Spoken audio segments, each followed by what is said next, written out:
तो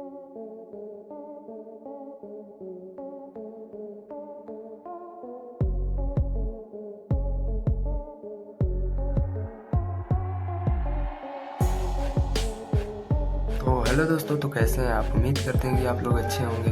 तो आज की इस वीडियो में हम बनाएंगे बिना इलेक्ट्रिक से सोल्डिंग आयरन मशीन एक 10 रुपये की लाइटर से। तो कैसे बनाएंगे तो इस वीडियो में लास्ट तक बने रहिएगा। और उससे पहले हमारे चैनल पे नए होंगे तो हमारे चैनल को आप सब्सक्राइब कर लीजिए और एक लाइक कर दीजिए। तो चलिए बनाकर दिखाते हैं। ये बहुत खतरनाक हो सकता है, आप घर पे ऐसे कुछ भी ट्राई ना करें।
तो आप देख सकते हैं कि मैं इस लाइटर की मदद से सोल्डिंग आयरन मशीन बना के रेडी कर लिया है।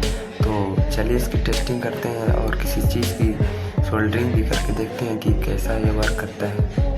तो चलिए इसकी टेस्टिंग करते हैं।